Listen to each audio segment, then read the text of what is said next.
चिदंबरमठाधीशं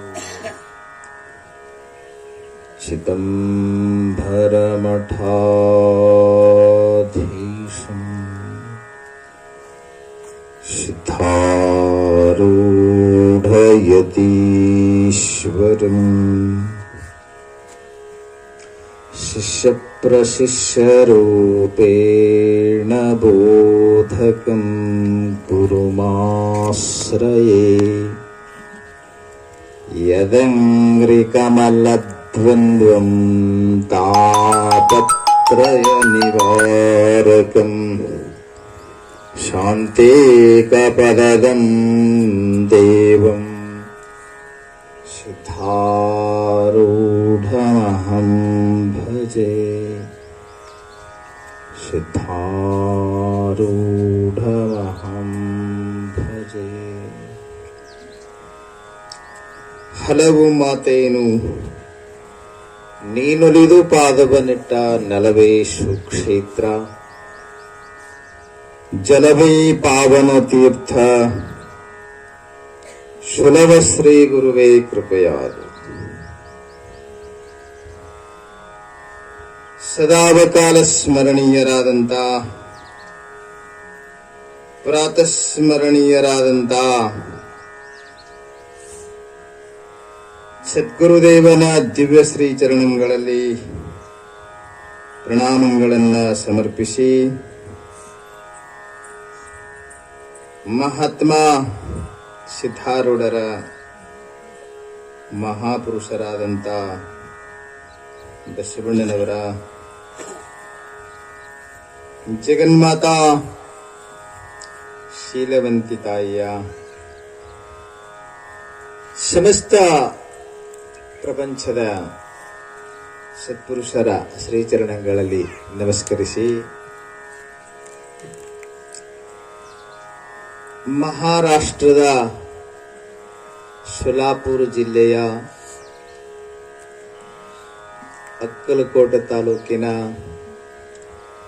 ಗುರಾವಾಡಿ ಗ್ರಾಮದ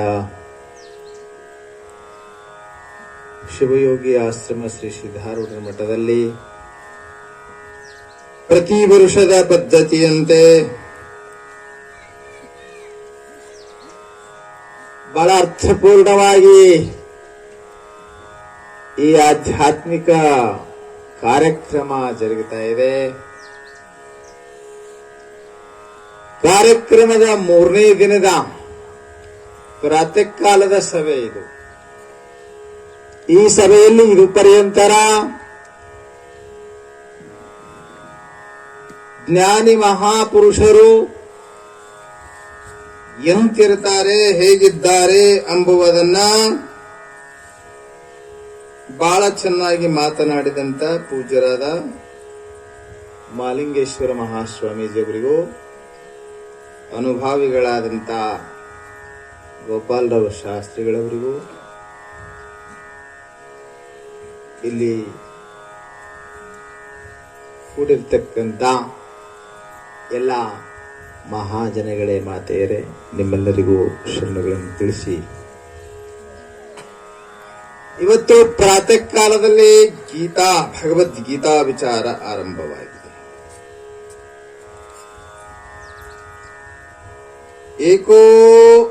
ಏಕಂ ಶಾಸ್ತ್ರಂ ದೇವಕಿ ಪುತ್ರ ಗೀತಂ.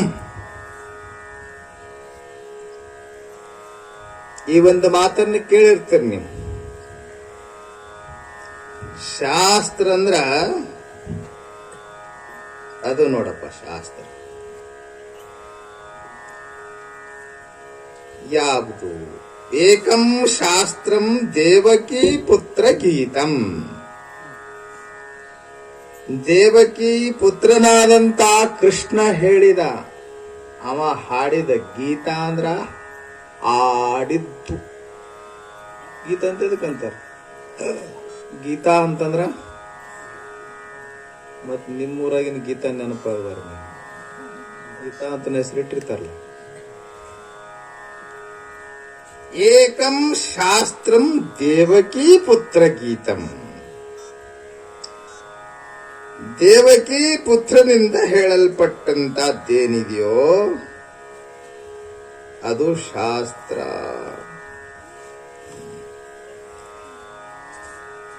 ಇದು ಬಹಳ ಶ್ರೇಷ್ಠ. ಯಾಕ? ಪಾರ್ಥಾಯ ಪ್ರತಿಬೋಧಿತಾಂ ಭಗವತಾ ನಾರಾಯಣೇನ ಸ್ವಯಂ.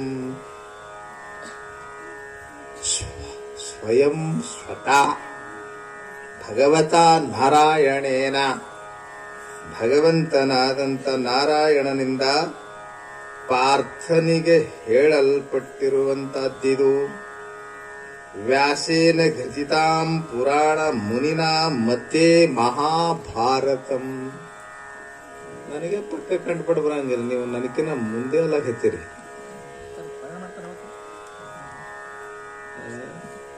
ಮುಂದಕ್ಕೆ ಕರೆಸ್ತೀರ, ಇದು ನಮಗೆ ಯಾಕೋ ಡೌಟ್ ಬರ, ಮುಂದುವರ್ಸಿ ಕರ್ಸಂಗ್ ಕಾಣೆ. ನನಗಿನ ಮುಂದೆ ಎಲ್ಲ ಆಗೈತೆ. ದಿವಸ ಪಾರಾಯಣ ನಾಗಭೂಷಣಪ್ಪಗಳು ಗೀತಾ ಪಾರಾಯಣ ಅಂತಂದ್ರೆ ಬಹಳ ಪಂಚ ಪ್ರಾಣ. ಗೀತಾ ಪಾರಾಯಣ ಮಾಡಲಾರ್ದನೆ ಅವರು ಪ್ರಸಾದವನ್ನೇ ಸ್ವೀಕರಿಸ್ತಿರಲಿಲ್ಲ. ಅಷ್ಟು ಗೀತಾ ಪಾರಾಯಣ ಪಂಚ ಪ್ರಾಣ ನಾಗಭೂಷಣಪ್ಪಗಳವರಿಗೆ. ಹಾಗಾಗಿ ಅವರ ಪರಿಸರದಲ್ಲಿ ಬಂದಂಥ ಎಲ್ಲಾ ಭಕ್ತರಿಗೂ ಭಗವದ್ಗೀತಾ, ಅದು ಗೀತಾ ಮಹಾತ್ಮೆ ಇನ್ನೂ ಪರ್ಫೆಕ್ಟ್. ನಿಮ್ಗ ಈ ಗೀತಾ ಹೆಂಗದ ಎಂಬುದನ್ನ ಇಲ್ಲಿ ಹೇಳ್ತಾ ಏನ್ ಹೇಳಿದ್ರು? ಇದು ಕೃಷ್ಣ ಪಾರ್ಥನಿಗೆ ಹೇಳಿದ್ದು, ಅದು ವ್ಯಾಸ ಬರೆದದ್ದು. ವ್ಯಾಸೇನ ಘೃತಿತಾಂ ಪುರಾಣ ಮುನಿನ ಮಧ್ಯೆ ಮಧ್ಯೆ ಮಹಾಭಾರತಂ. ಮಹಾಭಾರತವೆಂಬ ಮಹಾಕಾವ್ಯದ ಮಧ್ಯದಲ್ಲಿ ಈ ಗ್ರಂಥವನ್ನ ರಚಿಸಿ ಸೇರಿಸಲಾಯಿತು. ಯಾರಿಂದ? ಪುರಾಣ ಮುನಿನ ವ್ಯಾಸೇನ. ಬಹಳ ಪುರಾತನ ಕಾಲದ ವ್ಯಾಸ ಮುನಿಗಳಿಂದ ಇದನ್ನ ರಚಿಸಲಾಯಿತು, ಪುಸ್ತಕೀಯ ರೂಪಕ್ಕೆ ತರಲಾಯಿತು. ಹೀಗಿರುವಂತ ಈ ಗೀತಾ ಹೆಂಗೈತಿ? ಅದ್ವೈತಾಮೃತ ವರ್ಷಿಣಿ. ಇದು ಅಮೃತವನ್ನೇ ಸುರಿಸ್ತದೆ. ನಮ್ ಕಡೆ ಮಳಿ ಬೀಳಲ್ದು ಚಂದ, ಇದೇನ್ ಮಾಡ್ತಂತ? ಅಮೃತ ಸುರಿಸ್ತದೆ. ಎಂಥ ಅಮೃತ? ಅದ್ವೈತ ವೇದಾಂತ ಜ್ಞಾನವೆಂಬ ಅಮೃತ ಸುರಿಸ್ತಾ ಇದೆ. ಭಗವತೀಂ ಅಷ್ಟಾದಶಾಧ್ಯಾಯಿನಿಂ. ಇದು ಬಹಳ ಪೂಜನೀಯವಾಗಿರತಕ್ಕಂಥದ್ದು. 18 ಅಧ್ಯಾಯಗಳಿಂದ ಕೂಡಿರತಕ್ಕಂಥದ್ದು ಗೀತಾ. ಇದು ಅಮೃತವನ್ನ ಸುರಿಸ್ತದೆ. ಕುಡಿದವರು ತೃಪ್ತರಾಗ್ತಾರೆ. ಕುಡಿದವರು ನಗಲಕತ್ತಿದ್ರಲ್ಲ, ಕುಡಿದವರು ತೃಪ್ತರಾಗ್ತಾರೆ ಅಂದ್ರೆ ಈ ಗೀತಾ ಜ್ಞಾನವೆಂಬ ಅಮೃತವನ್ನ ಕುಡಿದವರು. ನೀವು ಬೇರೆ ಬೇರೆ ಯಾಕೆ ನೆನಪಾಗ್ತದ? ಏನ್ರ ಹೇಳಿದ್ರೆ ಏನಾರ ಯಾಕೆ ನೆನಪಾಗ್ತದೆ ನಿಮ್ಗೆ?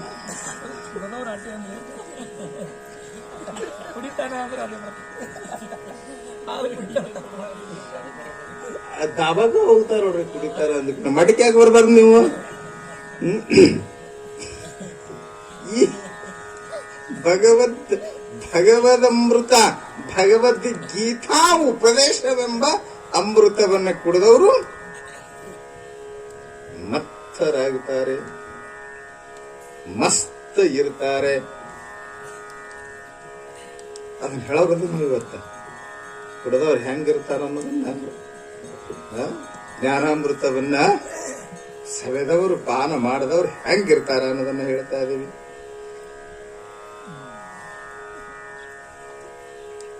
ಇವು ಹೃದಯದಾಗ ಇಟ್ಕೋಬೇಕಂತ ನೋಡ್ರಿ. ಇವಕ್ಕೆ ಪೂಜ್ಯ ಸ್ಥಾನ ಕೊಡ್ಬೇಕಂತ. 4 ಗಕಾರಗಳು ಭಾಷಂದ್ರೇನು? ಯಾವ 4 ನೋಡ್ರಿ? ಓಸು ಗಕಾರದಿಂದಾನೆ ಆರಂಭ ಆಗುವಂತವುಗಳಿವು. ಯಾವ್ಯಾವ್ರಿ ಅಂತ ಕೇಳ? ಗೀತಾ ಗಂಗಾಂಚ ಗಾಯತ್ರಿ ಗೋವಿಂದೇತಿ ಹೃದಯ ಸ್ಥಿತೇ ಚತುರ್ಗಕಾರಂ ಸಂಯುಕ್ತೆ ಪುನರ್ಜನ್ಮೋ ನ ವಿದ್ಯತೆ. ಕೆಟ್ಟ ಬಿಸಿಲಾಗ ಹೇಳಕ್ ಹುಡುಕಾಡಿಟ್ಟಿನಿದೆ ಶ್ಲೋಕ. ಗೀತಾ ಮಹಾತ್ಮೆಯನ್ನ, ಗೀತಾ ಘನತೆಯನ್ನ ಹೇಳಲು ಹೊಂಟಂತ ಶ್ಲೋಕ ಇದು.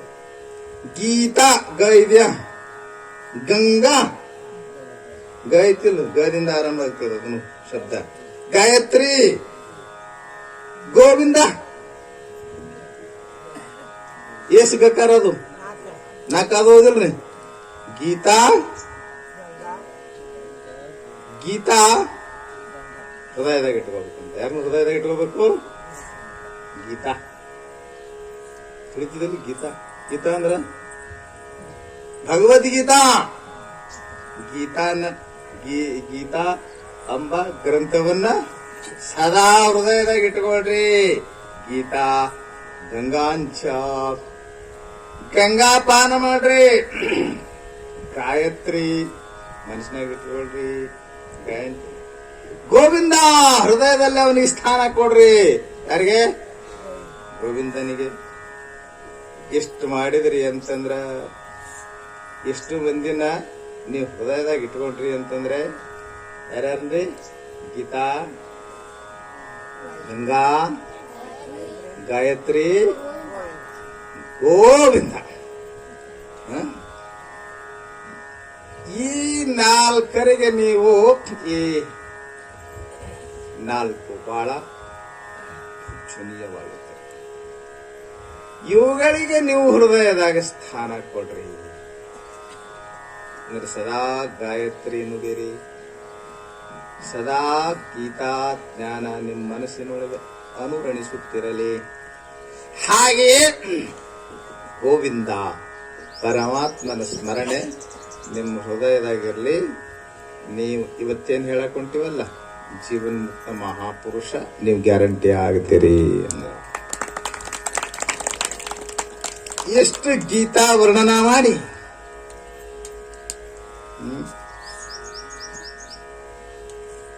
ಮತ್ತೆ ಅನ್ಯಾನ್ಯ ರಾಷ್ಟ್ರದ ಅನೇಕ ಸಂತರು ಕೂಡ ಗೀತೆಗೆ ಬಹಳ ಮಹತ್ವ ಕೊಟ್ಟಿದ್ದಾರೆ. ಮಹಾತ್ಮ ಗಾಂಧೀಜಿ ಅಂತಿದ್ರಂತ. ಮಹಾತ್ಮ ಗಾಂಧೀಜಿ ಹೆಸರು ಕೇಳಿಲ್ಲ? ಗೀತಾ ಅಂದ್ರೆ ಬಹಳ.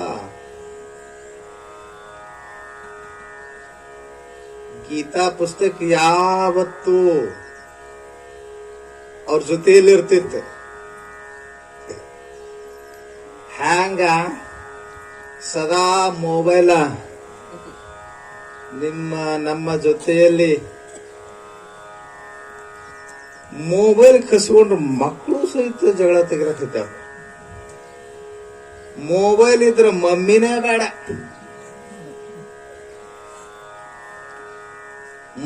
ಮೊಬೈಲ್ ಬೇಕಂತದ ಮಗು ಸಹಿತ.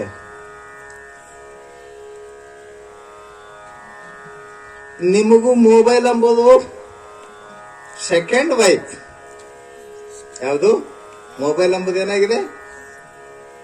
ಕೆಲವರಿಗೆ ಬಹುತೇಕ ಫಸ್ಟ್ ವೈಫ್ ಅಂದ್ರನ ಮೊಬೈಲ್ ಆಗ್ಯದೇನು ಅಂತ. ನೀವರ ಏನು ಕಡಿಮೆ ಅವ ಕತೆ ಹೇಳ ನಿಮ್ಮದು. ಆ ಅಮ್ಮಗೆ ಹೆರಿಗೆ ಆಯ್ತಂತ. ಹೆರಿಗೆ ಅಂತ ತಿಳಿತದಲ್ರಿ? ಹೆರಿಗೆ ಆಯ್ತು. ಅನಸ್ತೇಶಿಯಾ ಕೊಟ್ಟಿದ್ರು. ಅಂದ್ರ ಅರವಳಿಕೆ ಪ್ರಜ್ಞೆ ಇರ್ಲಿಲ್ಲಕ್ಕಿ. ಕೂಸಿಗೆ ಜನ್ಮ ಕೊಟ್ಲು. ಅದು ಇನ್ನು ಪಕ್ಕ ಬೆಳವಣಿಗೆ ಆಗಿದ್ದಿಲ್ಲ. ಐಶ್ವರ್ಯದಾಗ ಓದಿಟ್ಲು. ಆಮೇಲೆ ಇಕ್ಕಿಗೆ ಎಚ್ಚರ ಆಯ್ತು. ಬಾಣಂತಿ ಎದಕ್ಕನೆ ಗಬರಾಡ್ಸಿ ಈ ಕಡೆ ಹುಡುಕಾಡಕತ್ತಿದ್ದು. ಅವ್ರ ದಾದಿಯರು, ನರ್ಸಮ್ಮಗಳು, ನರ್ಸ್ಗಳು ಇರ್ತಾರಲ್ಲ, ಅವ್ರು ತಿಳ್ಕೊಂಡ್ರು ಕೂಸಿನ ಹುಡುಕಾಡಕತ್ತೇಳಿ ತಿಳ್ಕೊಂಡ್ರು. Don't worry madam, your child is there in ICU room ಕೇಳಿದ್ರು. ಏನ್ ಚಿಂತೆ ಮಾಡ್ಬೇಡ್ರಿ, ಕಾಳಜಿ ಮಾಡ್ಬೇಡ್ರಿ, ನಿಮ್ ಮಗು ಆರಾಮ ಐತಿ, ಐಶ್ಯೂ ರೂಮ್ನಾಗ ಐತಿ ಅಂತ ಅಂದ್ರ ನನ್ ಮೊಬೈಲ್ ಆ ಕಡೆ ಐತಿ ಅಂತ ಹುಡ್ಕಾಡಕತ್ತೀನಲ್ಲ ಅಂತಕಿ.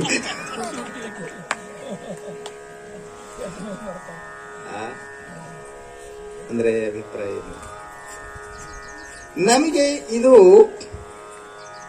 ಎಷ್ಟು ಆಪ್ಯಾಯಮಾನ ಆಗ್ಯದಲ್ಲ ಅಷ್ಟು ಆಪ್ಯಾಯಮಾನವಾಗಿರುವಂತದ್ದು ಗಾಂಧೀಜಿಯವರಿಗೆ ಗೀತಾ.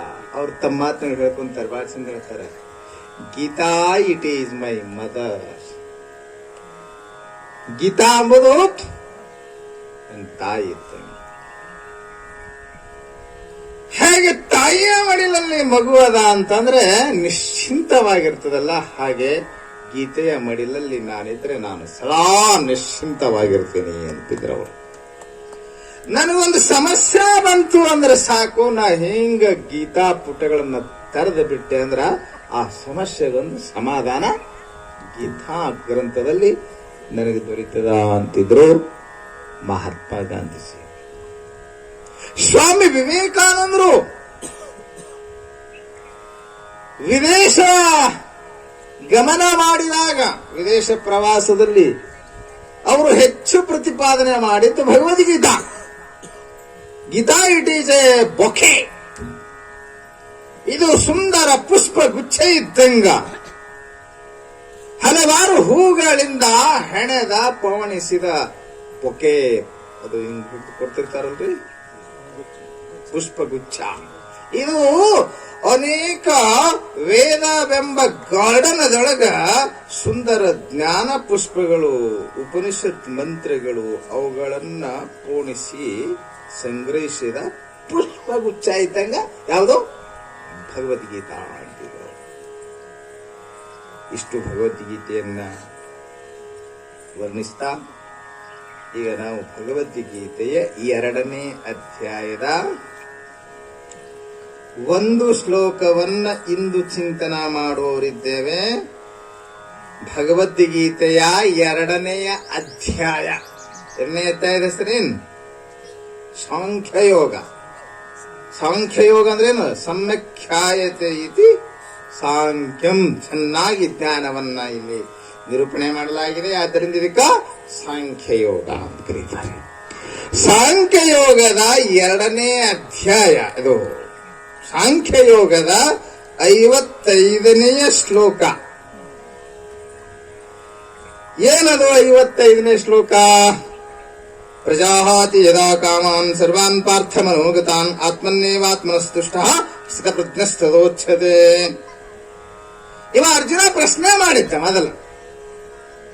ಏನಂತ ಪ್ರಶ್ನೆ ಮಾಡಿದ್ದ? ಇದು ಹಿಂದಿನ ಶ್ಲೋಕನೇ ಅಲ್ಲ. ಅದು ಏನೈತೆ? ಸ್ಥಿತಪ್ರಜ್ಞಶ್ಚ ಕಾ ಭಾಷಾ ಸಮಾಧಿಸ್ತಸ್ಯ ಕೇಶವ ಸ್ಥಿತದಿ ಕಿಂ ಪ್ರಭಾಸೀತ ಕಿಮಾಸೀತ ವ್ರಜಯಿತ ಕಿಂ. ಇದು ಅರ್ಜುನ ಮೊದಲು ಪ್ರಶ್ನೆ ಮಾಡಿದ್ದ. ಏನಂತ ಪ್ರಶ್ನೆ ಮಾಡಿದವ? ನೀವು ಸ್ಥಿತಪ್ರಜ್ಞೆ ಅಂತ ಯಾರಿಗಂತೀರಿ? ನಿಮ್ ಭಾಷೆದಲ್ಲಿ ಸ್ಥಿತಪ್ರಜ್ಞೆ ಅಂದ್ರೆ ಕಷ್ಟ ಆಗ್ತದೆ. ಸಾಧುಗಳಂತ ಯಾರಿಗಂತೀರಿ? ಸ್ವಾಮಿಗಳಂತ ಯಾರಿಗಂತೀರಿ?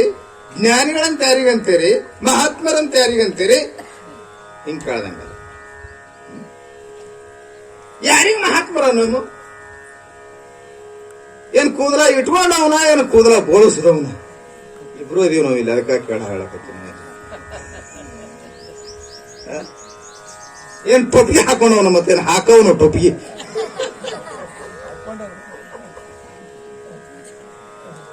ಅವರಾದ್ರು ಟೋಪಿಗೆ ಹಾಕೊಂಡವನಲ್ಲ, ಟೋಪಿಗೆ ಮಂದಿಗೆ ಹಾಕವನು ಅಲ್ಲ, ಕೂದಲ ಬಿಟ್ಟವನು ಅಲ್ಲ, ಕೂದಲ ಬೋಳಿಸಿದವನು ಅಲ್ಲ.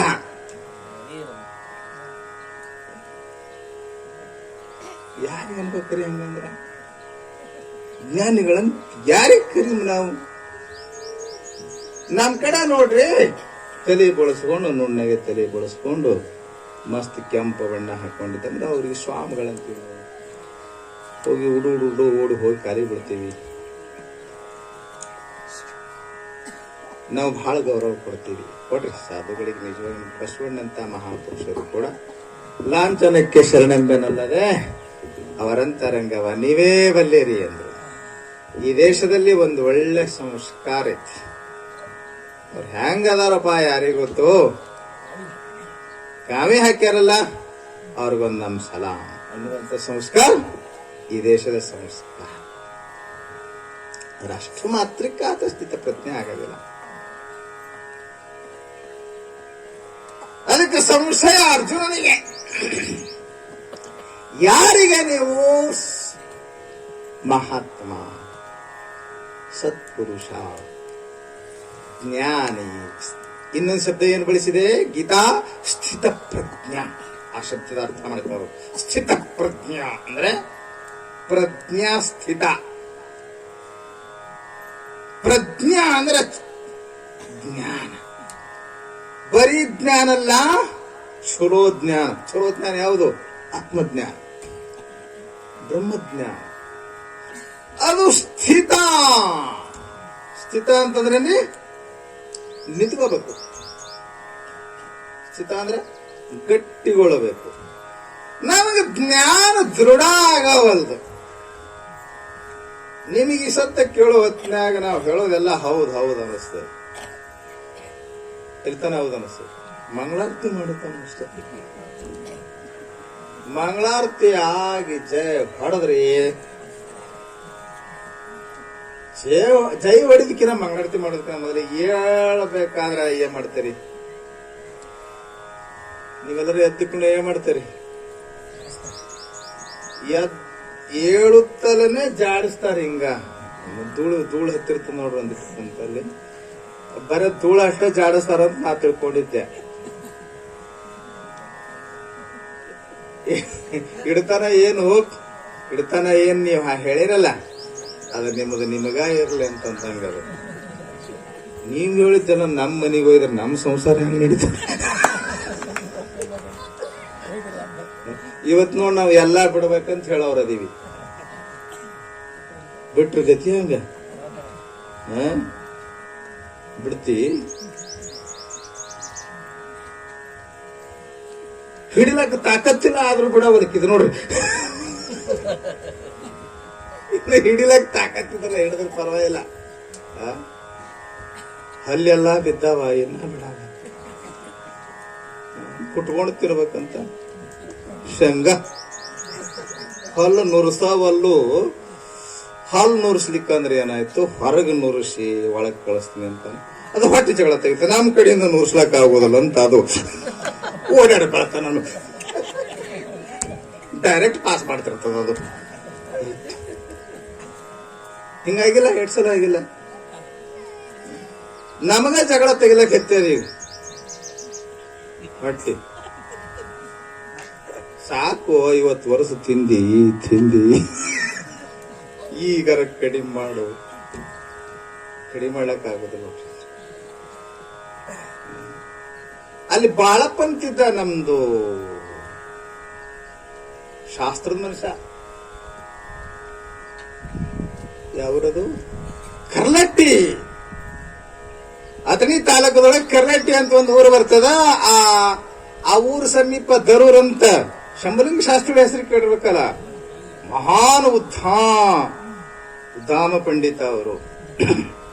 ಅವ್ರ ಊರಿಗೆ ಶಾಸ್ತ್ರ ಹೇಳಕ್ ಹೋಲಕ್ ಮಂದಿ ಹೆದರ್ತಿತ್ತ ಅವ್ರ ಸಲುವಾಗಿ. ನಾವು ಮಂಡ ಧೈರ್ಯ ಮಾಡಿ ಹೋಗ್ತಿದ್ದೆವು. ಬಹಳ ಸಣ್ಣವ ನಾನು, ಅದೇ ಓದಿ ಬಂದಿದ್ದೆ. ನಮಗೊಂದಿಟ್ಟು ದಿಮಾಕ್ ಏನ್ ಕೇಳ್ತಾರೆ ಕೇಳಿ ನೋಡೋಣ ಅಂತ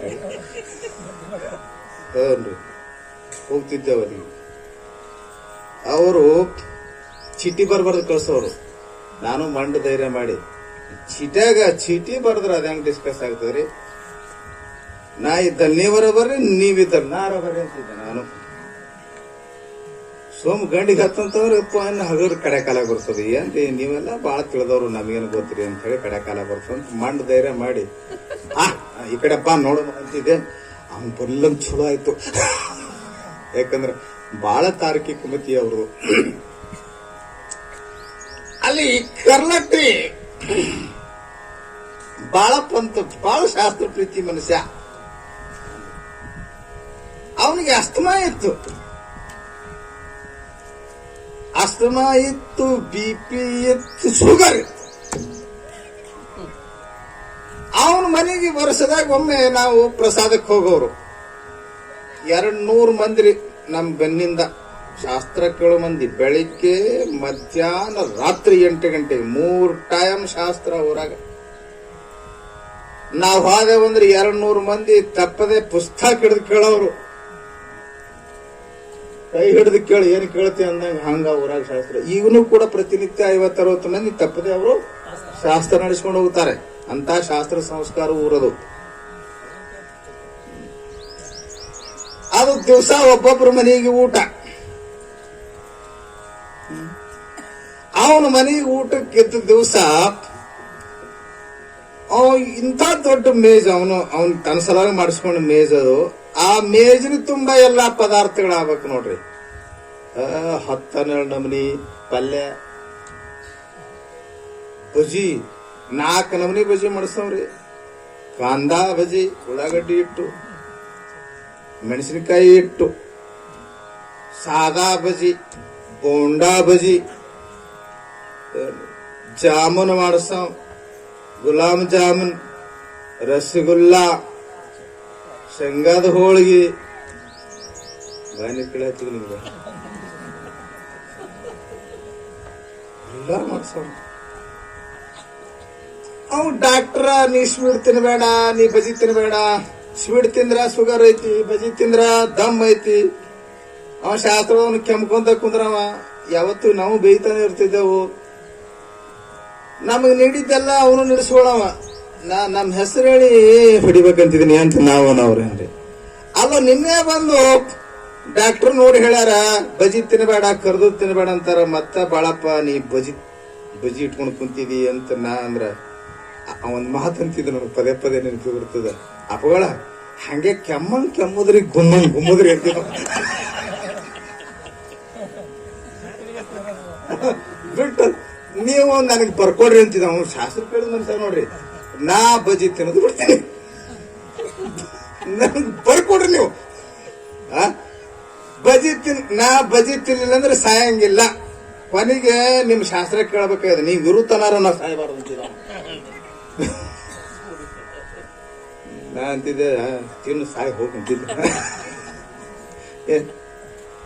ಇದು ಬಿಡೋದು ಬಹಳ ಕಷ್ಟ ಐತಿ. ಬಿಟ್ಟವನೇ ಸ್ಥಿತ ಪ್ರಜ್ಞ. ಇದು ಜ್ಞಾನ ದೃಢ ಆಗಲ್ಲ ನಮಗೆ. ಸ್ಥಿತಪ್ರಜ್ಞರ ವ್ಯಾಖ್ಯಾನ ಮಾಡಕ್ ಹೊಂಟಿದ್ದೇವಲ್ಲ. ಸ್ಥಿತಪ್ರಜ್ಞೆ ಅದರಲ್ಲಿ ಹೌದು ಅನಿಸ್ತದ, ಬಿಡ್ಲಕ್ಕಾಗಲ್ಲ. ಎಷ್ಟು ನೀವು ಪದೇ ಪ್ರಸಂಗಗಳನ್ನು ಎದುರಿಸ್ತೀರಿ. ಸಿಗಾರೇಟ್ ಸೇರಿ ಕ್ಯಾನ್ಸರ್ ಆಗಿ ನಿಮ್ಮ ಎದುರಿಗೆ ಸತ್ತವರು ಎಷ್ಟು ಮಂದಿಲ್ಲ. It is injurious to health. ಎಷ್ಟು ಸ್ಪಷ್ಟ ನಿಮ್ ಕಲ್ಪನೆ ಮಾಡಿಲ್ಲ. ಮತ್ತೆ ಇದ್ರ ಮ್ಯಾಗ ಪಾಕೆಟ್ ಸಿಗಾರೇಟ್ಸ್ ಪಾಕೆಟ್ಸ್ ಇರ್ತಾವಲ್ಲ, ಅದ್ರ ಮ್ಯಾಗ ನೋಡ್ರಿ ಅವ್ರು ಕಟ್ ಚಿತ್ರ ಕೊಟ್ಟು ಕೆಳಗ it is injurious to health ಬರ್ದಿರ್ತಾರಿಲ್ಲ. ಸೋಮ್ ನೇಮಕ ವಾಸ್ತೆ ಇಂಗ್ಲಿಷ್ನಾಗ ಯಾಕೆ ಬರೀಬೇಕು, ಕನ್ನಡದಾಗ ಬರೀಬೇಕಿಲ್ಲೋ. ಕನ್ನಡದಾಗ ಸ್ಪಷ್ಟ ಹಿಂಗ್ ಬರೀಬೇಕು. ಸೇದ್ಯ ಅಂದ್ರೆ ನಿನ್ನ ಹೆಣ ಎತ್ತಾರ 3 ದಿನಕ್ಕೆ ಅಂತ ಬರೀಬೇಕಾದ್ರೆ. ಆದ್ರೂ ಮತ್ತ ಇವು ಓದ್ತಾವ ಸೇದ್ತಾವ. ಯಾಕ್ರಿ ಓದುದು ಸೇದುದು. ಕುಡುದು ಲಿವರ್ ಹಾಳಾಗಿ ಎಷ್ಟು ಮಂದಿ ಸತ್ತಿಲ್ಲ.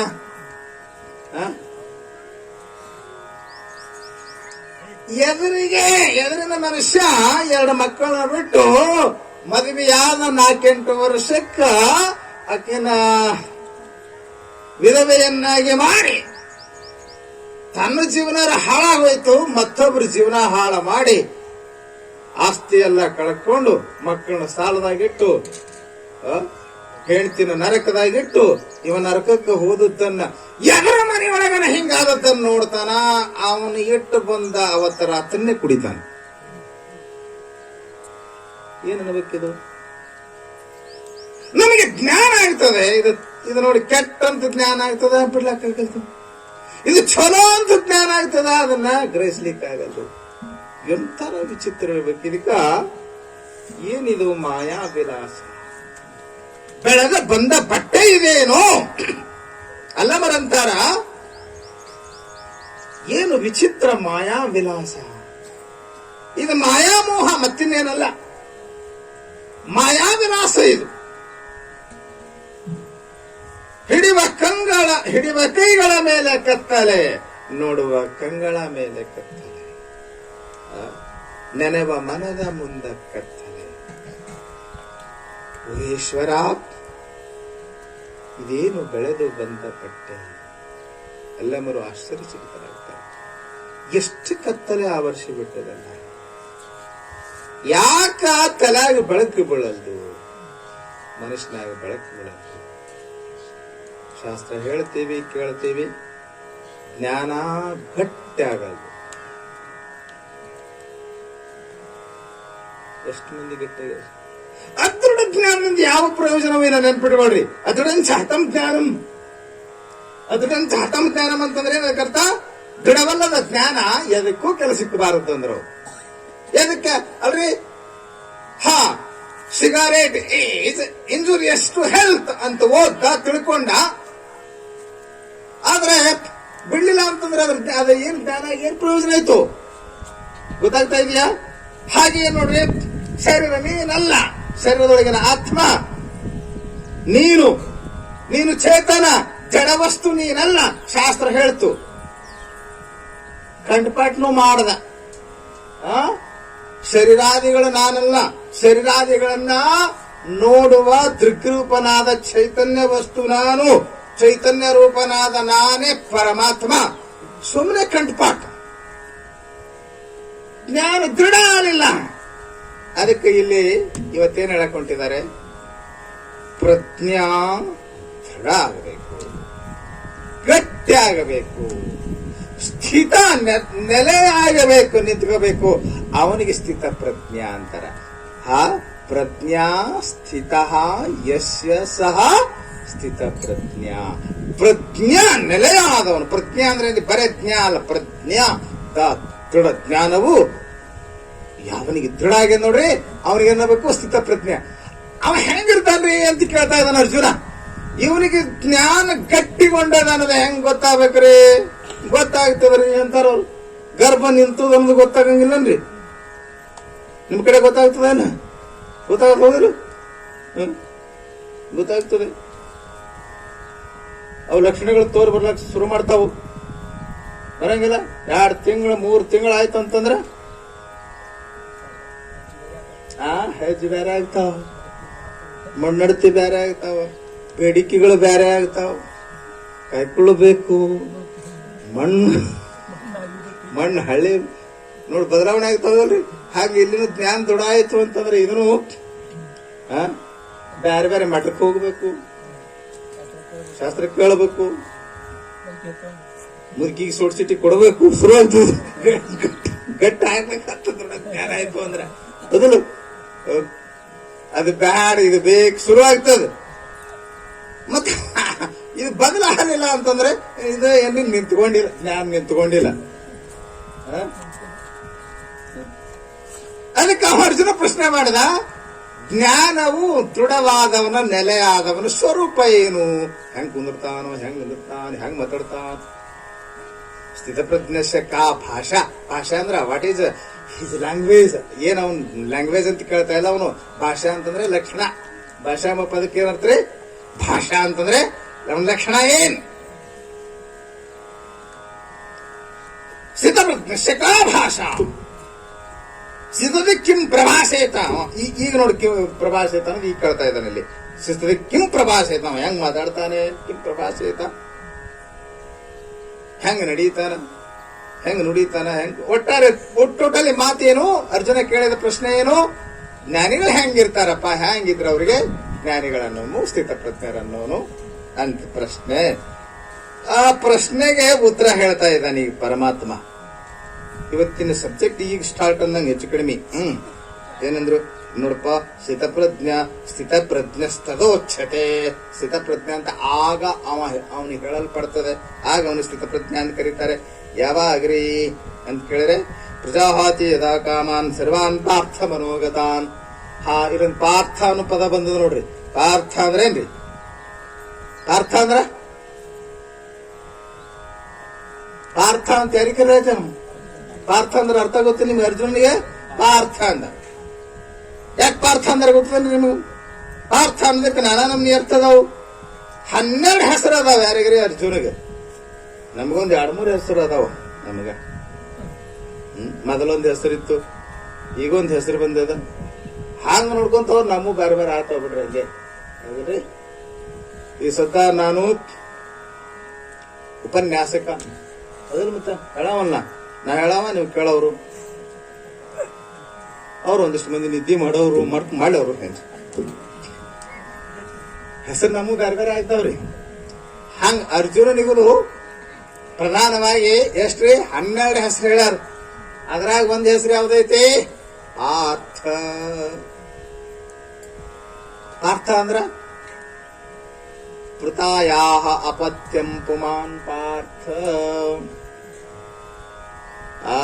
ಅಂದ್ರ ಕುಂತಿಯ ಒಂದ್ ಹೆಸರು ಪೃಥ ಅಂತ. ಅವಳ ಮಗನು ಇವನಾದ್ದರಿಂದ ಇವನಿಗೆ ಪಾರ್ಥ ಅಂತ ಕರೀತಾರೆ.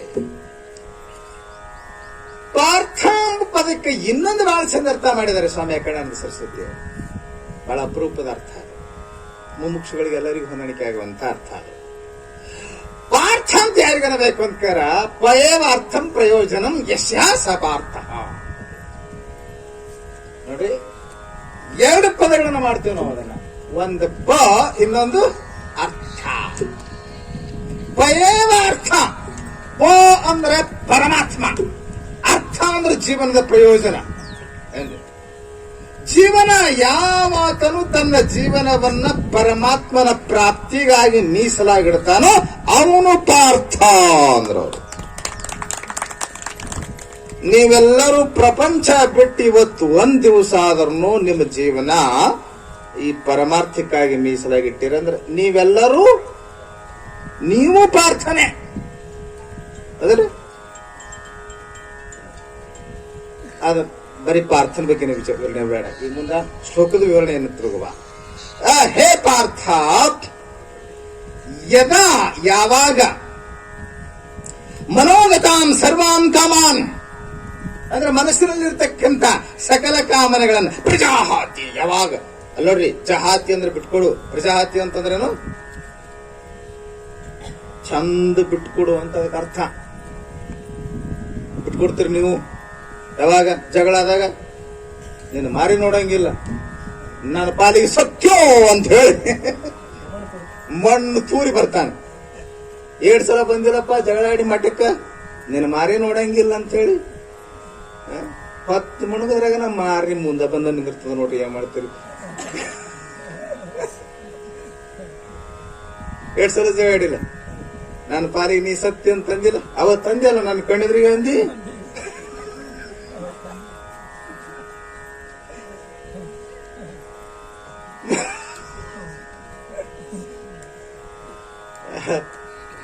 ಆಕಿ ನಿಮ್ಮ ನನಗೆ ಮೂರು ಮಾಡಿ ಹಡದಾಳ ಅಂತ ಆಕಿ ಅಂತಾಳ.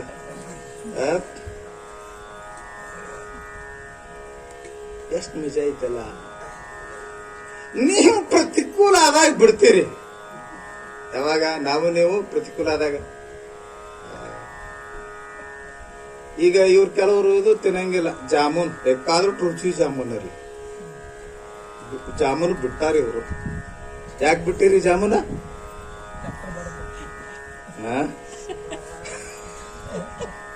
ಜಾಮೂನ್ ಅಂದ್ರೆ ಏನ್ರಿ ಇಟ್ ಸಿಟ್ಟು ಬರ್ತದ ಅವ್ರಿಗೆ. ಇವ್ರು ಜಾಮೂನ್ ಮುಟ್ಟಂಗಿಲ್ಲ, ಹೋಳಿಗೆ ಮುಟ್ಟಂಗಿಲ್ಲ.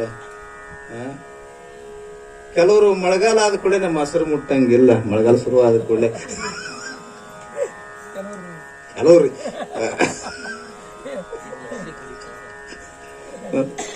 ಈಗ ನಮ್ ಬಿಟ್ಟೆ ಮಜ್ಜಿಗೆ ಕುಡಿತಾರ, ಮೊಸರು ಉಣ್ತಾರ. ನಾವು ಅಂತೀವಿ ಜೂನ್ ಬರ್ಲಿ ಅಂತೀವಿ. ನಾವು ಬಿಡೋದು ಗೊತ್ತಾಯ್ತದ. ಯಾವಾಗ ಪ್ರತಿಕೂಲ ಆದಾಗ ಬಿಡ್ತೀವಿ. ಅನುಕೂಲ ಇದ್ರು ಬಿಟ್ಟಿರ್ತಾನ. ಯಾಕೆ ಬಿಟ್ಟಿರ್ತಾನ ಗೊತ್ತೇನ್ರಿ? ನಮ್ಗೆ ಯಾಕೆ ಬಿಡ್ಲಾಕಾಗಲ್ದು? ಭ್ರಮ ಆಗ್ಯದ, ಅದ್ರಾಗ ಆನಂದ ಐತಿ ಅಂತ ತಿಳ್ಕೊಂಡು. ಇವ ನೋಡ್ರಿ, ಆತ್ಮನ ತುಷ್ಟ ಅಲ್ಲೊಂದು ಶಬ್ದ ಐತಿ, ಆತ್ಮನೀಯೇವ ಆತ್ಮನಾ ತುಷ್ಟ. ಜ್ಞಾನಿಗೂ ನಮ್ಗೆ ಏನ್ ಫರ್ಕ್ ಅಂದ್ರ, ನಮ್ಮ ಸುಖ ಅನ್ಯಾಶ್ರಯವಾಗಿದೆ, ಜ್ಞಾನಿಯ ಸುಖ ಶ್ವಾಶ್ರಯವಾಗಿದೆ. ನಾವು ಆನಂದವಾಗಿರ್ಬೇಕಂದ್ರೆ ಹೆಣ್ತಿರ್ಲೇಬೇಕಂತೀವಿ, ಗಂಡಿರ್ಲೇಬೇಕಂತೀವಿ. ನಾನು ತೃಪ್ತನಾಗಬೇಕಾಗಿತ್ತಂದ್ರೆ ಪದಾರ್ಥಗಳು ಬೇಕಂತೀವಿ. ಅವನು ತನ್ನ ತೃಪ್ತಿಗೆ, ತನ್ನ ಆನಂದಕ್ಕೆ ಇನ್ನೊಂದನ್ನು ಆಶ್ರಯಿಸುವುದಿಲ್ಲ. ಅದಕ್ಕೆ ಅವನು ಸಕಲ ಭೋಗಗಳ ಮಧ್ಯದಲ್ಲಿ ಇದ್ರೂ ನಿರ್ಲಿಪ್ತನಾಗಿರ್ತಾನ. ಅಲ್ಲಿ ನೋಡ್ರಿ, ಮನೋಗತಾನ್. ಹೊರಗೆ ಎಷ್ಟಿದ್ರೆ ಏನ್ರಿ, ಒಳಗೆ ಹೋದ್ರೆ ಸಮಸ್ಯೆ ಅದು. ನಾವೊಂದು ಚಲೋ ಕತಿ ಹೇಳ್ತೀನಿ ಕೇಳ್ರಿ ನಿಮ್ಗೆ. ಪುಣತಾಸ ಐತಿ ಕತಿನೇ ಹೇಳಿದ್ ನಾನು. ಕತಿ ಹೇಳಿಕ್ಕಂದ್ರೆ ನಿಮ್ಗೂ ಸಮಾಧಾನ ಇರಂಗಿಲ್ಲ, ನಮಗೂ ಸಮಾಧಾನ ಇರಂಗಿಲ್ಲ. ಅದಲ್ರಿ ಈಗ ಸರಿಯಾದ ಅಂಗಡಿ ಮಾಲಕ್ ಇರ್ತಾನಲ್ಲ, ಸರಿಯಾದ ಅಂಗಡಿ ಮಾಲಕ್ ಗೊತ್ತಲ್ಲ ನಿಮ್ಗೆ, ಸರಿಯಾದ ಮಾರ್ಲಕ್ ಕುಂತಿರ್ತಾನಲ್ಲ, ಅವ ಸರಿಯಾದ ಅಂಗಡಿಯಾಗ ಅದಾನಂದ್ರ ಅವನ ಸುತ್ತಮುತ್ತ ಏನೈತಪ್ಪ, ಸರಿ ಬಾಟ್ಲಿಗಳು ಅದಾವಲ್ಲ, ಸರಿ ಬಾಟ್ಲಿಗಳು ಸುತ್ತಮುತ್ತ ಐತಿ. ಅಲ್ಲೇ ಊಟ ಮಾಡ್ಲಿ, ಅಲ್ಲೇ ಕುಂದ್ರಲಿ, ಅಲ್ಲೇ ನಿಂದ್ರಲಿ, ಅಲ್ಲೇ ಅಲ್ಲೇ ಇರ್ತಾವ್ರು ಯಾವತ್ತೂ.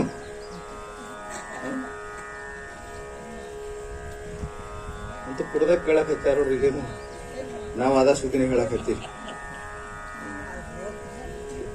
ನೀರು ಕುಡ್ಲ ಸರಿಯಾದ ಮಧ್ಯದಲ್ಲೇ ಅವ ಅದನ್ನ ಹೊರಗೆ ಸರಿ ಬೇಕಾದಷ್ಟು ಇರಲಿ, ಅದರಿಂದ ಏನು ಹಾನಿ ಇಲ್ಲ. ಒಳಗೆ ಹೋಯ್ತು ಅಂದ್ರೆ ಆ ಹೇಳ್ಸ್ವಾಮಿ ಕೇಳಿ ನಮ್ಮಂತಾನ ಒಳಗೆ ಹೋದ್ರೂ ಬದಲಾಗುತ್ತಾನ ನೋಡ್ರಿ. ಯಾಕ್ರಿ, ಹೊರಗೆ ಬೇಕಾದಷ್ಟು ಇರ್ಲಿ, ಸುತ್ತಮುತ್ತ ಇರ್ಲಿ. ಆಗಲೇ ಒಂದ್ ಮಾತು ಬಂತಲ್ಲ, ಹೊರಗೆ ಲೋಕಾಸಕ್ತಿ, ಒಳಗೆ ಅದರ ಸಕಲ ವಿರಕ್ತಿ. ಆ ಮಾತ ಡಿ.ವಿ.ಜಿ. ಅವರು ಜನಕನ ಕುರಿತು ಹೇಳಿರುವಂತದ್ದು. ಜನಕನ ಕತೆ ಒಂದು ಹೇಳ ಬಹಳ ಚಂದ ಐತೆ. ಅದನ್ನ ಕತೆ ಹೇಳಿ ಮುಗಿಸಿ ಬಿಡು, ಟೈಮ್ ಆಗಕ್ ಬಂತು. ಬಹಳ ಅಪರೂಪದ ರಾಜರ್ಷಿ ಯಾರೀ, ಇದು ಬಹಳ ಮಜಾ. ರಾಜ ಚ ಅಸೌ ಋಷಿ ರಾಜರ್ಷಿ. ರಾಜ ಇದ್ದವಾಗ ಋಷಿ ಆಗ್ಲಕ್ ಬರಂಗಿಲ್ಲ, ಋಷಿ ಇದ್ದವ ಎಂದು ರಾಜ ಆಗ್ಲಕ್ ಬರಂಗಿಲ್ಲ. ರಾಜನೂ ಇದ್ದ, ಋಷಿನೂ ಇದ್ದ. ಇದು ಬಹಳ ಆಶ್ಚರ್ಯ ಹೌದಲ್ರಿ. ಸನ್ಯಾಸಿನೂ ಅದಾನ, ಸಂಸಾರಿನೂ ಅದಾನ ಅಂದ್ರೆ ಹೆಂಗ್ರಿ? ಎಷ್ಟು ಮೋಸ್ಟ್ ಡೇಂಜರ್ ಮಾತಿದು. ನಿಮ್ ಪಾಲಿಗಂತೂ ಆಗ್ಲಾರ್ದ ಮಾತಿದು. ಈ ಶಬ್ದನೇ ಸೇರಂಗಿಲ್ಲ ನಿಮಗ. ಅವ್ರ ಸನ್ಯಾಸಿನೂ ಹೌದ್ರಿ, ಸಂಸಾರಿನೂ ಹೌದ್ರಿ ಅಂತಂದ್ರೆ ಹೆಂಗ? ಒಂದನ್ರಿ, ಸನ್ಯಾಸಿರ ಅನ್ರಿ, ಸಂಸಾರಿಯರ ಅನ್ರಿ, ಅವಂಗ ರಾಜಾರ ಅನ್ರಿ, ಋಷಿಯರ ಅನ್ರಿ. ಅವ್ ಭಾರಿ ಮಜಾ ಇದ್ದು ಜನಕ್ಕ. ರಾಜನೂ ಇದ್ದ, ಋಷಿನೂ ಇದ್ದ.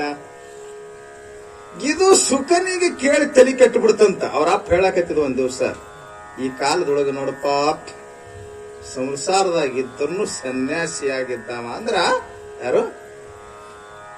ಜನಕ ಮಹಾರಾಜ ಅಂತ ಹೇಳಕತ್ತಿದಂತ. ಅವ್ನು ಭಾರಿ ವಿರಕ್ತಿ. ಶುಕನ ವಿರಕ್ತಿ ನಿನಗುಂಟೆ ಅಂತ ಕೇಳ್ತಾರೆ. ಅದೇ ಶುಕನಂತ ವಿರಕ್ತಿ ಪುರುಷರು ಯಾರದಾರ ಜಗತ್ನಾಗ? ಅವ ಎಲ್ಲವನ್ನ ತ್ಯಾಗ ಮಾಡಿದವ, ಬಿಟ್ಟು ಕೊಟ್ಟವ. ಮಹಾನ್ ವಿರಾಗಿಯಾಗಿರ್ತಕ್ಕಂಥವನು ಶುಕ ಮಹರ್ಷಿ. ಅವನಿಗೆ ಡೌಟ್ ಬಂತು, ಯಪ್ಪ ಹಂಗಿರ್ಲಾಕ್ ಬರ್ತದ? ಆಯ್ತಪ್ಪ, ನೀ ಹೋಗಿ ಬಾ, ಬೇಕಾರ ನೋಡ್ಕೊಂಡ್ ಬಾ. ಸಮೀಪ ಇದ್ರ ಸ್ವಭಾವ ಗೊತ್ತಾಗ್ತದಂತ, ದೂರ ಇದ್ರ ಪ್ರಭಾವ ಅಷ್ಟೇ ಗೊತ್ತಾಗ್ತದ. ಸಮೀಪ ಹೋದ್ರೆ ಪ್ರಭಾವ ಗೊತ್ತಾಗ್ತದ. ಹೋಗಿ ನೀ ನೋಡ್ಕೊಂಡ್ ಬಾ ಬೇಕಾರ ಅಂತ ಕಳಿಸಿಕೊಟ್ರಂತ. ಶುಕ ಮಹರ್ಷಿ ಬಂದ, ಚಂತಾನ ಹಿಡ್ಕೊಂಡು ಹೊತ್ತು ಮುಳುಗು ವೇಳಕ್ ಬಂದ. ರಾಜನ ಅರಮನೆ ಕಾರ್ ಇಡ್ತಾನ, ಡ್ಯಾನ್ಸ್ ನಡೆದದ ಅವತ್ತ. ರಾಜ ಕುಂತಾನ, ನೃತ್ಯ ಮಾಡಕತ್ತಾಳ ನೃತ್ಯಗಾರ್ತಿ. ಶಬಾಷ್ ಅಂತಾನ. ನಾ ಎಕಡೆ ಬಂದಪ್ಪ ಅಂದ. ನಮ್ಮ ಅಪ್ಪನು ಎಂಥ ಜಾಗಕ್ಕೆ ಕಳಿಸ್ತ ನನಗ. ನಮ್ಮಪ್ಪ ಶಾಣೆ ಅಂತ ತಿಳ್ಕೊಂಡಿದ್ದೆ. ಎಂಥ ಜಾಗಕ್ಕೆ ಕಳಿಸ್ದ, ಇಲ್ಲಾರ ನೃತ್ಯ ನಡೆದ. ಹೌದಂತಾನ ರಾಜ. ಹೆಂಗಿದು? ನಮ್ಮಪ್ಪ ಇವತ್ತ ರಾಜರ್ಷಿ ಅಂತಂದ. ನನ್ನ ಮೇಲೆ ಮಾತ್ರ ಮೀರ್ಲಾಕ್ ಬರಂಗಿಲ್ಲ. ಸ್ವಲ್ಪ ನೋಡ, ಸಡನ್ಲಿ ಡಿಸಿಷನ್ ತಗೋಬಾರ್ದು. ನೋಟ ಮಾತ್ರದಿಂದ ಡಿಸಿಷನ್ ತಗೋಬಾರ್ದು ಯಾವಾಗಲೂ. ನೋಡಮ್ ಅಂತ ಹೇಳಿ ಹಾದಿ ಕಾಯ್ದ, ಎಲ್ಲ ಮುಗೀತು. ಸಂಕ್ಷಿಪ್ತ ಹೇಳ್ಬಿಡ್ತೀನಿ, ಟೈಮ್ ಬಾಳ ಐತಿಲ್ಲ. ನಮ್ಗೆ ಉದ್ದು ಹೇಳೋರು ನಾವು ಬೇಡ, ಅಷ್ಟು ಉದ್ದು ಬಳಸೋದು ಬೇಡ.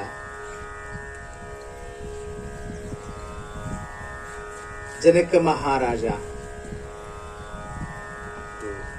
ವ್ಯಾಸರ ಮಗ ಶುಕ,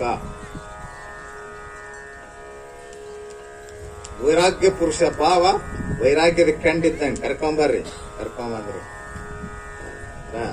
ಶುಕನಿ ಕರ್ಕೊಂಬಂದ್ರು.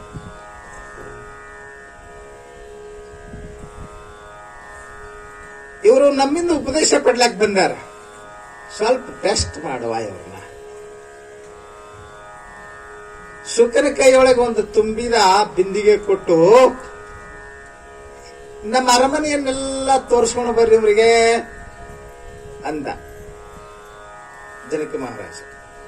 ಶುಕ ಮಹರ್ಷಿಗಳಿಂದಂತ ಇದ್ರಾಗಿಂದ ಒಂದು ಹನಿ ಕೊಡಬಾರದು, ಮತ್ತೆ ಕೆಳಗೆ ಕಡ್ಕೊಂಡ್ರೆ ನೀವು ಅನಧಿಕಾರಿಗಳು, ನಮ್ಮ ಕಡೆಯಿಂದ ಉಪದೇಶ ಪಡಿಲಾಕ. ಅವ ಅರಮನೆ ಎಲ್ಲ ನೋಡಿ ಬಂದ. ಎಲ್ಲೆಲ್ಲಿ ಏನೇನ್ ನೋಡ್ದಪ್ಪ ಅಂತ ಕೇಳಿದ್ರು. ಯಾವ ಗೊತ್ತ್ರಿ ಅಂದಂತ. ಮತ್ತೆ ಎಲ್ಲಾ ಕಡೆ ತಿರುಗಾಡ್ಸ್ಕೊಂಡು ಬಂದಾರಲ್ಲ, ಆ ಕಡೆ ಎಲ್ಲ ಲಕ್ಷ ಐತ್ರಿ ನಮ್ಗ. ಯಾವುದು ನೀವು ಇದನ್ನ ನೋಡಿರ್ಬೇಕಲ್ಲ, ಸರ್ಕಸ್ ತಂತಿ ಮ್ಯಾಗ ನಡವ್ರಿಗೆ ನೀವು ಹಾಯ್ ಹೋಯ್ ಕೂಗಾಡ್ತಿರ್ತೀರಿ, ಏನ್ ಮಾಡ್ತೀರಿ, ಯಾಕಡೆ ಲಕ್ಷ್ಯ ಇರಂಗಿಲ್ಲ, ಅವ್ರಿಗೆ ಬ್ಯಾಲೆನ್ಸ್ ಕಡೆ ಲಕ್ಷ್ಯ ಇರ್ತದ. ನೋಡಿರಿಲ್ ನೀವು, ನಿಮ್ದು ಯಾಕಡೆ ಕಣ್ಣು ಹೊಳ್ ನೋಡಂಗಿಲ್ಲ ಅವ್ರು. ನೀವು ಏಟ್ ಕೂತ ಹೊಡ್ರಿ, ಬೇಕಾದ ಶೀಳ ಹಾಕ್ರಿ, ಆ ನಡಿತಿರ್ತಾಳಲ್ಲ ಅಮ್ಮ ತಂತಿ ಮೇಲ, ಆಕಿಗೆ ಆ ಬ್ಯಾಲೆನ್ಸ್ ಒಂದು ಇದು ಹಿಡಿದಿರ್ತಾರಲ್ಲ, ಅದು ಬ್ಯಾಲೆನ್ಸ್ ಕಂಟ್ರೋಲ್ ಮಾಡುವಂತದ್ದು ಬಿಡಿಗೆ ಹಿಡಿದಿರ್ತಾರ, ನೀವು ನೋಡಿರ್ತಿರ್ಲ, ಅದು ಅದ್ರ ಕಡೆ ಲಕ್ಷ್ಯ ಇರ್ತದ. ಅದು ಎಕಡೆ ವಾಲ್ತಿರ್ತದೆ, ಅದನ್ನ ಹೆಂಗ್ ಕಂಟ್ರೋಲ್ ಮಾಡಬೇಕು, ಅದ್ರ ಕಡೆ ಲಕ್ಷ್ಯ ಇರ್ತದೆ. ಗೊತ್ತಿಲ್ರಿ, ಬಿಡಿಗೆ ಹಿಡ್ಕೊಂಡು ಹಿಡಿತಿರ್ತಾರ ನೋಡ್ರಿ ಅಲ್ಲಿ ನೀವು. ಹಾಗೆ ಇವನಿಗೆ ಬ್ಯಾಲೆನ್ಸ್ ಮಾಡ್ಬೇಕಾಗಿತ್ತು. ಎಲ್ಲ ಅರಮನೆ ತಿರುಗಾಡಿ ನೋಡಿದ್ರು ಅದ್ರ ಕಡೆ ಲಕ್ಷ್ಯನೇ ಇಲ್ಲ. ಹೋಲಿ ಬಿಡಪ್ಪ, ಊಟ ಟೈಮ್ ಆಗ್ಯದ ನಡಿ ಅಂತೂ ಡೈನಿಂಗ್ ಹಾಲಿಗೆ ಕರ್ಕೊಂಡು ಹೋದರು. ರಾಜರ ಡೈನಿಂಗ್ ಹಾಲ್ ಅಂದ್ರೆ ಕೇಳ್ತಾರಲ್ಲಿ, ಭಾರಿ ಭಾರಿ ಇತ್ತು. ಬಂಗಾರದ ಕುತ್ಕೊಳ್ಳುವ ಬಂಗಾರದ ಪೀಠಗಳು, ಮುಂದ ಬಂಗಾರದ ಅಡ್ಡೋಣಿಗೆ, ಬಂಗಾರದ ಇದು ಯಾವ್ದ್ರಿ ಆಟಗಳು, ಎಲ್ಲ ಎಲ್ಲ ಎಲ್ಲ ಗೋಲ್ಡನ್. ಊಟಕ್ಕೆ ಕರ್ಕೊಂಡು ಹೋದ್ರು ಡೈನಿಂಗ್ ಹಾಲಿಗೆ. ಜರ ನೋಡಿ ಕೂತ್ಕೊಳ್ರಿ, ಮ್ಯಾಲ ಜರ ಹುಷಾರಾಗಿರ್ರಿ ಅಂತಂದ. ಮ್ಯಾಲ ನೋಡ್ತಾನ, ಇವ್ರು ಊಟಕ್ಕೆ ಕುಂತ್ಕೊಂಡು ಮಣಿ ಮ್ಯಾಗ ಬರೋಬ್ಬರಿ ನೆತ್ತಿ ಮ್ಯಾಗನ ಕತ್ತರಿಸಿ ಬಿಡ್ಬೇಕು. ಹಾಂಗ ಎರಡೂ ಕಡೆ ಹದನವಾಗಿರ್ತಕ್ಕಂತ ಖಡ್ಗಗಳನ್ನ, ಖಡ್ಗ ಅಂತೀರ ಅವಕ್ಕೆ ಏನಂತಾರ, ಅವು ಎರಡು ಕಡೆ ಚೂಪ್ ಇರ್ತಾವಲ್ರಿ, ತಲವಾರ್. ಆ ತಲವಾರ್ ಎದ್ರಿಂದ ಕಟ್ಟಾರ, ಕುದುರೆ ಚವಿ ಅಂತ ಕಟ್ಟಾರಂತ. ಯಾವಾಗ ಹೊರದು ಬಿಡ್ತಾವ ಗೊತ್ತಿಲ್ಲ. ಇಲ್ಲೇ ಕುಂತ್ ಉಣ್ಬೇಕೇನ್ರೇನು? ಇಲ್ಲೇ ಕುಂತ್ ಉಣ್ರಿ. ಇದೇ ನಮ್ ಡೈನಿಂಗ್ ಇದು. ಊಟಕ್ಕೆ ಕುಂತ್ರು ಹಿಂಗ ಆ ಕಡೆ ಲಕ್ಷ, ಆ ಕಡೆ ಲಕ್ಷ ಹಿಂಗ್ ತಗೊಂತಿದ್ದ, ಹಿಂಗ್ ಬಾಯಾಗ ಹಾಕ್ತಿದ್ದ. ಒಮ್ಮೆ ಬಾಯಾಗ ಹೋದಿತ್ತು, ಮೂರ್ಯಾಗ ಹೋದಿದ್ದ. ಆ ಕಡೆ ಲಕ್ಷ 56 ನಮೂನೆ ಅಡಿಗೆ ಮಾಡಿದ್ರಂತ. ಊಟ ಮುಗೀತು. ಹೆಂಗಿತ್ರಿ ಊಟ ಅಂತ ಕೇಳ್ದ ಯಾರು, ಜನಕ. ಹೆಂಗಿತ್ರಿ ಊಟ? ಯಾವ ಗೊತ್ತ್ರಿ ಅನ್ನೋ.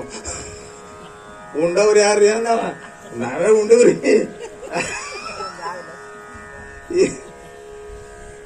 ಯಾವ ಗೊತ್ತ್ರಿ ಅಂದ. ಇಲ್ಲ ಉಂಡವ್ ನೀನೇ ಅಲ್ಲೋ ಮರ ಅಂದ. ಖರೆ ರೀ, ಏನು ಉಣ್ಣಪ್ಪ, ಏನಕ್ಕ, ಯಾಕಡೆ ಲಕ್ಷ ಇಲ್ರಿ, ಯಾಕಡೆ ಲಕ್ಷ. ಹಾಗೆ ಜ್ಞಾನಿ ಪ್ರಪಂಚದ ಭೋಗದಲ್ಲಿ ಆವ ಕೃತ್ಯದವಳಿದ್ದಾರೇನು ಶಿವಯೋಗಿ. ನಿಜಗುಂಡ್ರು ವಾಸನ್ ಬರೆದಾರ. ಅಖಿಲ ಭೋಗಾವಲಂಬನದೊಳಿರೆ ಶಿವಯೋಗಿ, ಬಾಧೆ ತನ್ನೋಡು ತೋರದು ಪರಮಾರ್ಥ ಬೋಧೆ ನೆಲೆಗೊಂಡನಿಂದ ಬಳಿಕ. ಎಲ್ಲ ಭೋಗದ ಮಧ್ಯದಲ್ಲಿದ್ರು ಕೂಡ ಆ ಭೋಗ ಅವನಿಗೆ ಲೇಪಿಸೋದಿಲ್ಲ. ಯಾಕಂತ ಅವನ ಲಕ್ಷ್ಯ ಹೆಂಗ, ಶುಕನ ಲಕ್ಷ್ಯ ಕತ್ತಿ ಕಡೆ ಇದ್ದಂಗ ಇವನ್ ಲಕ್ಷ್ಯ ಪರಮಾತ್ಮನ ಕಡೆ ಇರ್ತದೆ. ಪ್ರಪಂಚದ ಭೋಗದ ಮಧ್ಯದಲ್ಲಿದ್ರು ಕೂಡ ಪರಮಾತ್ಮನ ಕಡೆ ಇರ್ತದೆ. ಹಾಗಿರುವವನೇ ಆತ ಸ್ಥಿತಪ್ರಜ್ಞ. ಬರೀ ನೀ ಸಂಸಾರದಾಗಿದ್ದಾವ ಅಷ್ಟೇ ಅಲ್ಲ, ನಾವೆಲ್ಲ ಸಂಸಾರದಾಗಿದ್ದವರೆಲ್ಲ ಎಲ್ಲರೂ ಏನ್ರಿ ಬದುಕಿರು ತನನು ಮನಸ್ಸು ಐತಂದ್ರ ಸಂಸಾರನೇ. ಎಲ್ಲಿದ್ರು ನೀವು ಕಟ್ಟಡಗಳು ಬೇರೆ ಬೇರೆ ಇರ್ಬೋದು, ಕಟ್ಟಡಗಳಿಗೆ ಹೆಸರು ಬೇರೆ ಇಟ್ಟಿರ್ಬೋದು. ನೀವು ಮನಿ ಅನ್ಬೋದು, ಆಶ್ರಮ ಅನ್ಬೋದು, ಮಠ ಅನ್ಬೋದು.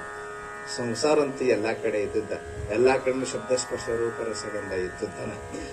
ಅದನ್ನ ಬಿಡ್ಲಾಕು ಬರೋದು, ಹಿಡಿಲಾಕು ಬರೋದು. ಹೆಂಗಿರ್ಬೇಕಂತಿಕಾರೆ ಹೆಂಗಿರ್ಬೇಕು? ಹಿಂಗ ಜನಕ್ಕಿದ್ದಂಗಿರ್ಬೇಕು ಅಂದ್ರೆ ಲಕ್ಷ ಪರವಸ್ತುವಿನ ಕಡೆ ಇರಬೇಕು. ಆ ಜ್ಞಾನ ದೃಢವಾಗಿರಬೇಕು.